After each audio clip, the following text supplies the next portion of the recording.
네, 오늘은 믿음으로 드리는 감사와 찬양이라는 제목으로 말씀을 전하겠습니다. 뭐 여러분도 그러셨겠지만 저는 지난 한 주 동안 1년 동안 베풀어 주신 그 하나님의 또 사랑과 은혜를 돌아보면서 감사하는 시간을 가졌습니다. 돌아보니 아까 이미 말씀드린 것처럼 좋은 일만 있었던 것이 아니고 참 힘들고 어려웠던 때도 많이 있었더라고요. 그런데 다시 한번 깨달은 것은, 그때도 주님이 나와 함께 하고 계셨구나. 내가 위로가 필요할 때 주님이 위로해 주셨고 또 격려해 주셨고 또 힘을 주셨구나 하는 것을 깨닫게 되었습니다. 여러분, 우리 하나님은 모든 상황 가운데 우리와 함께 하시는 분이십니다. 아멘이십니까? 네, 우리 잘 나갈 때만 함께 하시는 분이 아닙니다. 사망의 음침한 골짜기로 다닐 때 그때도 주님 우리와 함께 하시는 분이십니다. 할렐루야. 옆에 계신 분들에게 한번 축복하십시오. 우리 하나님께서는 모든 상황 가운데 우리와 함께 하시는 분이십니다. 우리 하나님은 모든 상황 가운데 우리와 함께 하시는 분이십니다. 할렐루야. 네, 또 감사한 것들을 또 나눠야죠. 감사한 것들이 참 많았습니다. 근데 그 중에 이제 하나는 제가 이제 목회를 하면서 오랫동안 미뤄놓았던 박사 논문을 쓰고 학위를 마친 겁니다. 네, 근데 아무리 생각해도 저희 실력이 아니고 하나님의 은혜라고 고백할 수밖에 없습니다. 원래 이제 올해 5월에 졸업하는 것으로 이제 계획을 세워 나왔었는데, 사실은 목회를 하면서 논문을 쓴다는 것이 굉장히 어렵습니다. 그래서 작년 추수감사절, 작년 크리스마스, 그리고 올해 신년 제가 쉬지 못하고 계속 논문을 썼습니다. 여러분 쉬실 때도 저는 쉬지 못하고 논문이 그냥 된 것이 아닙니다. 제가 나름 최선을 다했습니다.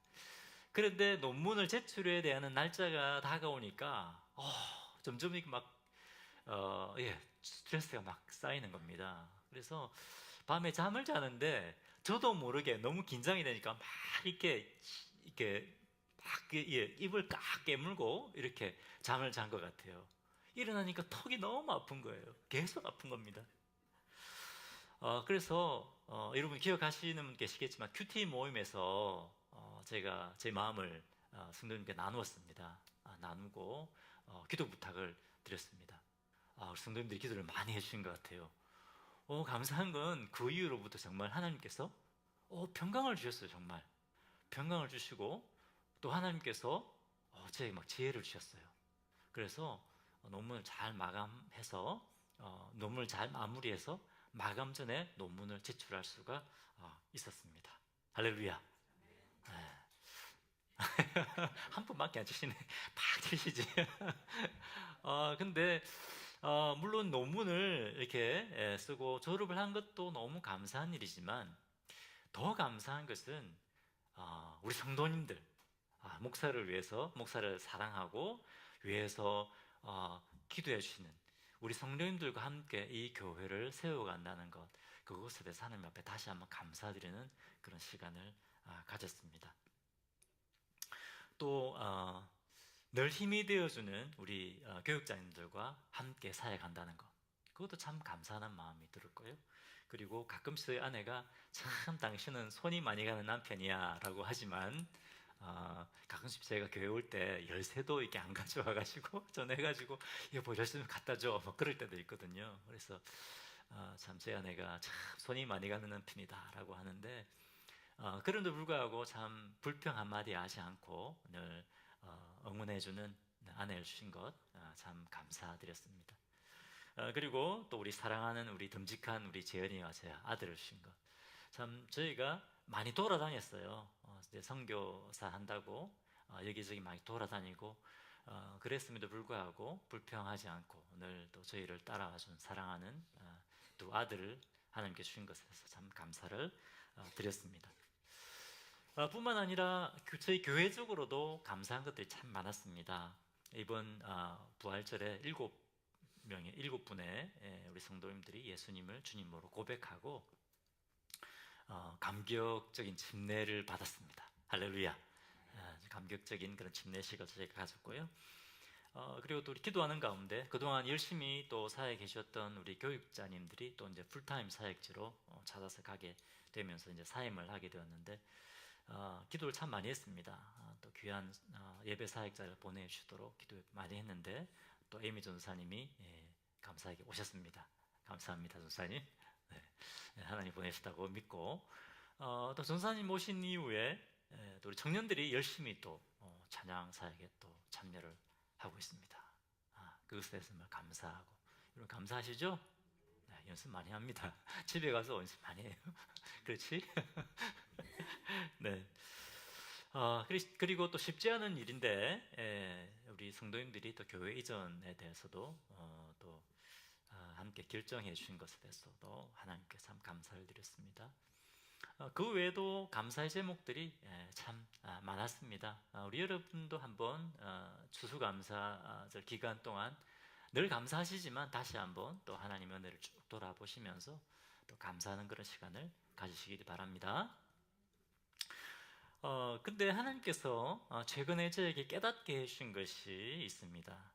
그것은 뭐냐면, 하나님의 은혜가 참으로 풍성한데, 근데 우리는 자꾸 어디에 초점을 맞추려고 하냐면, 지금 해결되지 않고 있는 문제, 자꾸 이 하나님의 은혜, 하나님을 바라보기보다는 지금 우리가 직면하고 있는 그 문제에 자꾸만 우리는 더 많이 좀 초점을 맞출 때가, 잘 초점을 맞추는 경향이 있다라는 것입니다.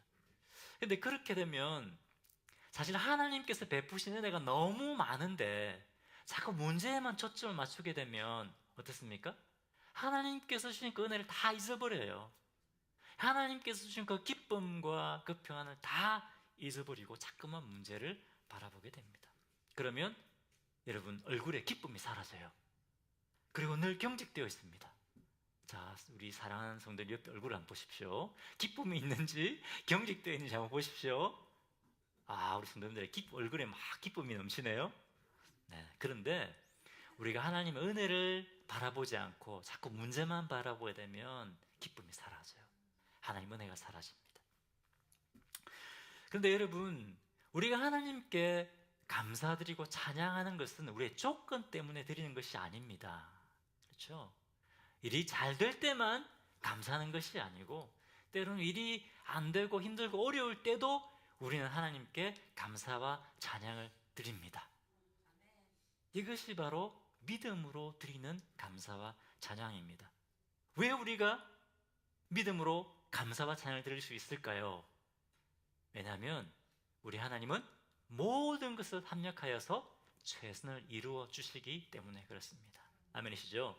우리 잘 아는 말씀 있잖아요. 로마서 8장 28절 우리 같이 한번 믿음으로 선포하겠습니다. 자, 시작. 우리가 알거니와 하나님을 사랑하는 자 곧 그 뜻대로 부르심을 입은 자들에게는 모든 것이 합력하여 선을 이루느니라. 아멘. 네. 믿으시죠, 여러분? 우리가 이것을 믿기 때문에 모든 상황 가운데 우리 주님 우리와 함께 하시고, 우리 하나님께서 모든 것을 통해 최선을 이루신다는 것을 믿기 때문에 우리는 기뻐할 수 없는 상황 가운데서도 어떻게 해요? 기뻐하고 감사하고 찬양할 수 있다는 것입니다. 할렐루야. 여러분, 조건 때문에 감사드립니까? 아니죠. 네, 믿음으로 감사드리는 겁니다. 자, 옆에 계신 분들 축복하십시오. 믿음으로 감사와 찬양을 드립시다. 믿음으로 감사와 찬양을 드립시다. 듣고 계시죠? 여러분, 오늘 성경 본문은 다윗이 쓴 시입니다. 언제 시를 썼을까요? 일이 잘 될 때? 다윗이 잘 나갈 때 시를 썼을까요? 다윗이 정말 힘들고 고통스러울 때, 그때 이 시를 기록했습니다. 자, 시편 69편 29절 한번 보겠습니다. 오직 나는 가난하고 슬프오니 하나님이여 주의 구원으로 나를 높이소서. 한글 성경에는 가난하다라고 이렇게 되어 있는데요, 이 원어적인 의미를 보면 그냥 가난하다는 의미가 아니라 비참하다 이런 의미까지 있어요. 가난하고 비참한 거예요. 그리고 슬프오니라고 되어 있는데 이 말은 그냥 슬픈 정도가 아니라 고통스러워 비통한 거예요. 슬픔도 그냥 슬픔이 있고 비통한 것이 있잖아요. 그죠? 지금 다윗은 이런 상황입니다. 하나님, 지금 저는 너무 비참하고 너무 고통스럽습니다. 제발 저를 좀 구원해 주십시오. 부르짖으며 기도하는 거예요. 너무나 고통 가운데 있습니다. 다윗이 얼마나 지금 위급하고 절망적인 상황인가 2절을 한번 보겠습니다. 같이 읽어보겠습니다. 시작. 나는 설 곳이 없는 깊은 수렁에 빠지며 깊은 물에 들어가니 큰 물이 내게 넘치나이다. 지금 다윗이 깊은 수렁에 빠지는데 발이 닿지 않는 거예요. 물이 막 쏟아져 들어오는데 발이 닿지 않아요. 물은 점점 뭡니까? 이거 차올라오는데 아마도 숨쉬기도 어려운, 여러분 뭐 깊은 바다에 빠져본 적 있습니까? 막 빠져들어가 본 적 있습니까? 죽을 것 같잖아요. 두렵잖아요. 다윗이 지금 그런 상황이라는 겁니다. 물이 지금 턱까지 차올라서 숨도 쉬기 어려운 그런 상황인 겁니다. 시편 69편 4절. 까닭 없이 나를 미워하는 자가 나의 머리털보다 많고 부당하게 나의 원수가 되어 나를 끊으려 하는 자가 강하였으니 내가 빼앗지 아니한 것도 물어주게 되었나이다. 다윗은 지금 억울한 누명을 썼습니다. 수많은 사람들이 다윗이 잘못하지 않았음에도 불구하고 다윗을 막 비난합니다. 그리고 다윗을 공격하는 이 적들이 얼마나 많다고 고백합니까? 머리털보다 많다.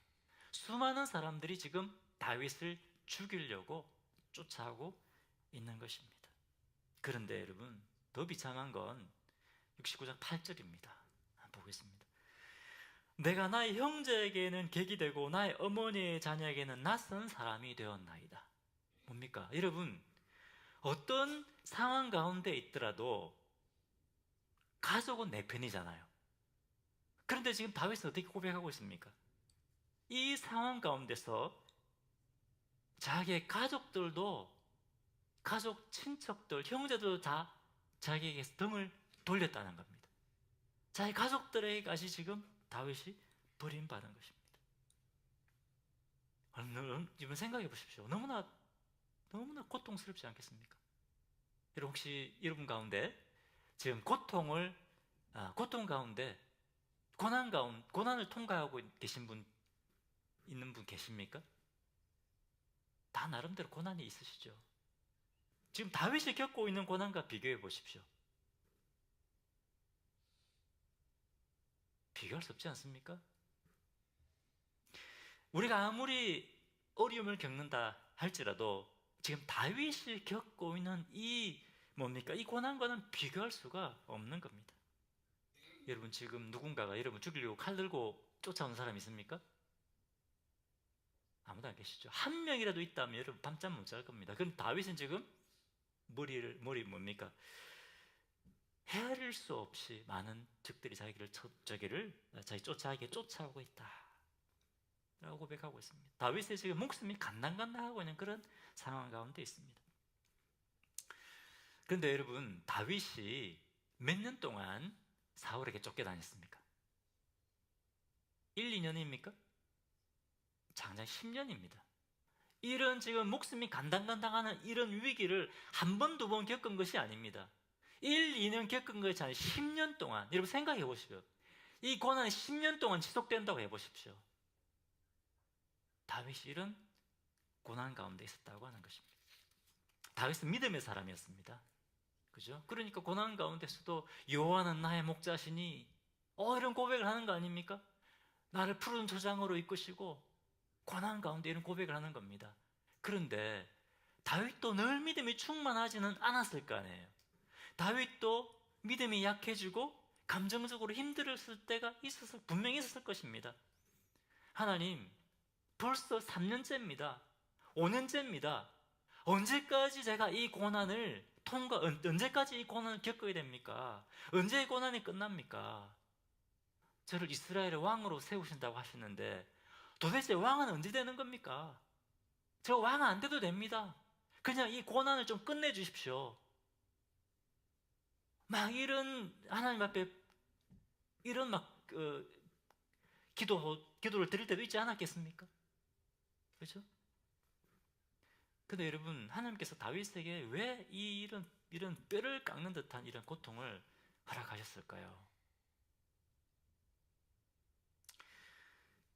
아마도 하나님께서 이 다윗으로 하여금 이스라엘 백성들을 바른 길로 이끌 수 있는 그런 왕으로 세우시기 위해서 이런 고난을 허락하지 않으셨을까요? 만약에 다윗이 이런 고난이 없이 이스라엘 왕이 되었다면 어떻게 되었겠습니까? 이전에 다윗이 전쟁에 나가면 나갈 때마다 이겼습니다. 그래서 전쟁터에 돌아오면 여인들이 막 노래를 불렀잖아요. 어떻게 노래 불렀습니까? 사울 왕이 죽인 적은 천천히고 다윗은 만만이다. 지금 같으면 이 다윗이 아이돌보다 더 인기가 많았던 것 같아요. 와, 뭐 개선하면 여인들이 막 나와가지고 노래를 부르는 겁니다. 자, 이런 상황에서 다윗이 왕이 되었다면 어땠을까요? 과연 하나님 앞에, 이스라엘 백성들 앞에 겸손한 왕이 될 수 있었을까요? 다윗이 이런 죽음 같은 고난을 겪었기 때문에 고난 가운데 있는 백성들을 이해할 수 있었을 겁니다. 고난을 겪어보지 않은 사람은요, 고난 가운데 있는 사람을 이해하지 못합니다. 다윗이 이런 죽음 같은 고난을 겪었기 때문에 백성들을 이해할 수 있는 왕이 될 수 있었던 겁니다. 하나님께서 그래서 이런 고난을 허락하신 겁니다. 마찬가지로 하나님께서 우리에게도 고난을 허락하실 때가 있습니다. 우리가 거룩한 하나님의 백성으로 성장해 가게 하기, 성숙해 가게 하기 위해서 우리에게 이런 고난을 허락하시는 겁니다. 자, 그런데 여러분, 놀라운 사실은 다윗이 이 고통의 상황 가운데서도 하나님께 감사와 찬양을 드리고 있다는 겁니다. 자, 시편 69편 30절을 보겠습니다. 이 죽을 것 같은 고난인데, 내가 노래로 하나님의 이름을 찬송하며 감사함으로 하나님을 위대하시다 하리니, 내가 노래로 하나님의 이름을 찬송하며 감사함으로 하나님을 위대하시다 하리니. 여러분, 상황만 보면 다윗이 이런 찬양을 할 수 있는 상황이 아닙니다. 감정적으로는 찬양할 수가 없는 겁니다. 다윗이 지금 감정적으로 찬양하는 것이 아니라 어떻게 해요? 믿음으로 찬양하고 믿음으로 감사하는 것입니다. 69편 34절에 천지가 그를 찬송할 것이요 바다와 그 중에 모든 생물도 그를 할지로다. 다윗은 이 구원의 하나님을 생각하면서 이 땅에는 모든 것이 하나님을 찬양하기를 간절히 바라고 있습니다. 다윗의 문제가 다 해결됐습니까? 하나도 문제가 해결 안 됐습니다. 상황은 똑같습니다. 그런데 하나님을 찬양하는 겁니다. 여러분, 다윗이 어떻게 이 상황 가운데 하나님을 찬양할 수 있었을까요? 시편 69편 33절입니다. 같이 읽겠습니다. 자, 시작. 여호와는 궁핍한 자의 소리를 들으시며 자기로 말미암아 갇힌 자를 멸시하지 아니하시나니. 여호와는 궁핍한 자의 소리를 들으시며, 하나님 우리의 기도를 들으시는 분이라는 겁니다. 우리의 기도를 듣고 우리를 구원하시는 분이라는 겁니다. 어떻게 합니까? 경험했거든요. 다윗이 10년 동안 사울을 피해 도망다니면서 수없이 경험했거든요. 동굴에 숨어 기도할 때 하나님께서 그를 구원해내신 것을 경험했습니다. 다윗은 지금 죽을 것 같은 고난 가운데 있지만 그때, 그 이전에 나를 구원해내신 그 하나님을 기억하면서 이번에도 하나님이 나를 구원해내실 거야, 이번에도 하나님은 내 기도를 들으실 거야, 그렇게 고백하는 겁니다.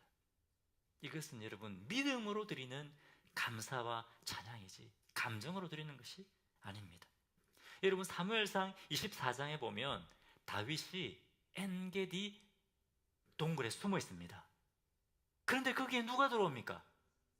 사울이 들어오면, 사울이 얼마나 놀랐겠습니까? 사울이 군대를 끌고 와서 그 굴에 들어온 겁니다. 점점 가까이 다가옵니다. 어땠을까요?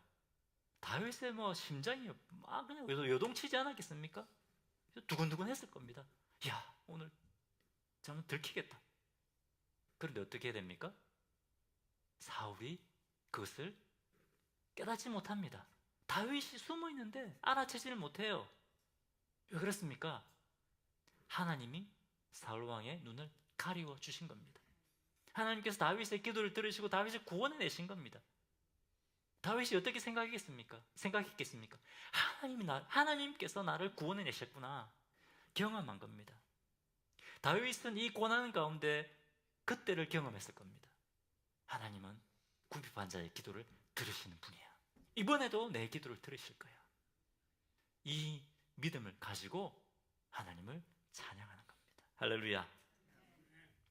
여러분, 하나님은 우리도 우리의 조건 때문에 감사하고 조건 때문에 찬양하는 것이 아니라 믿음으로 감사하고 기뻐하고 찬양하기를 원하십니다. 아멘이십니까?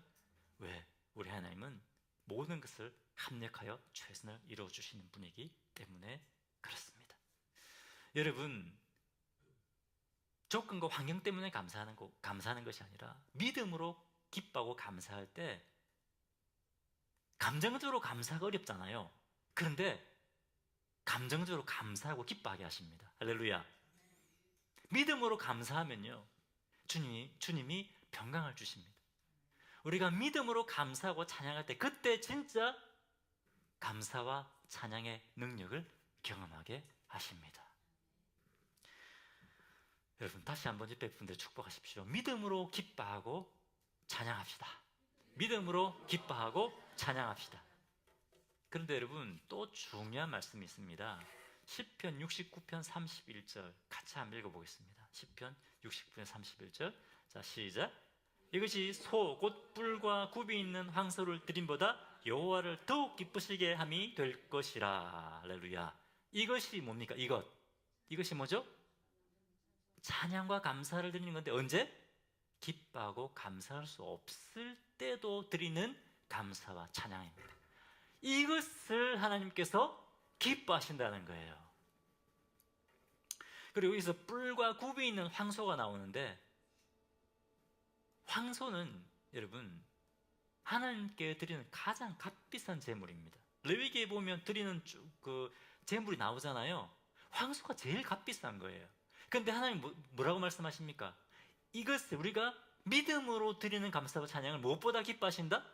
가장 값비싼 제물인 황소보다 더 기뻐하신다는 거예요. 황소를 드림보다 더 기뻐하신다는 겁니다. 할렐루야. 하나님께서 다윗이 고난 가운데 드리는 감사와 기쁨의 찬양을 받으셨습니다. 할렐루야. 그리고 하나님의 때가 되었을 때 하나님께서 이 다윗을 높이시고 다윗을 이스라엘의 왕으로 삼으셨습니다. 우리도 마찬가지입니다. 여러분, 하나님은 우리가 믿음으로 드리는 찬양과 감사를 다른 어떤 것보다 기뻐 받으십니다. 우리 하나님, 우리의 마음의 중심을 보십니다. 할렐루야. 그리고 때가 되면 다윗에게 그래 하셨던 것처럼 우리에게도 때가 되면 하나님께서 모든 것을 합력하여 선을 이루어 주실 것입니다. 옆에 계시면 축복하십시오. 때가 되면 하나님께서 모든 것을 합력하여 선을 이루어 주실 것입니다. 때가 되면 하나님께서 모든 것을 합력하여 선을 이루어 주실 것입니다. 그렇기 때문에 여러분, 고난이 있더라도 흔들리지 마십시오. 우리가 세상에서 우리가 믿음으로 산다고 하면 반드시 고난에 부딪히게 되어 있습니다. 그때 여러분, 믿음으로 하나님을 붙드시고 믿음으로 감사하고 찬양하시기를 바랍니다. 환경에 무릎 꿇지 마십시오. 조건 때문에 기뻐했다가 슬퍼했다가 좌절했다가 하지 마십시오. 세상과 타협하지 말고 믿음으로 사시기 바랍니다. 모든 상황 가운데 우리 주님이 함께 하시고 우리 하나님은 모든 상황 가운데 주님을 찬양하기 원하십니다. 이렇게 기도하겠습니다. 할렐루야. 하나님 아버지, 참으로 감사하고 찬양합니다. 오늘 이 말씀을 통해서 다시 한번 저희가 믿음으로 사는 것이 무엇인지 분명히 말씀해 주신 것을 감사합니다. 하나님, 참으로 감사한 것은 저희가 조건 때문에 기뻐하고 감사하는 것이 아니라 모든 것을 합력하여 선을 이루시는 주님, 눈에 보이지 않지만 지금도 일하시는 그 주님 때문에 기뻐하고 감사하게 하신 것 감사합니다. 하나님, 오늘 이 말씀을 기억하며 모든 상황 가운데 믿음으로 우리 주님의 이름을 높이고 감사하고 찬양하는 주의 종들 되게 하여 주옵소서. 세상의 유혹과 시험은 참으로 강합니다. 하지만 하나님, 이 말씀 붙들고 믿음으로 견고히 서는 종들 되게 하여 주옵소서. 예수 이름으로 기도합니다.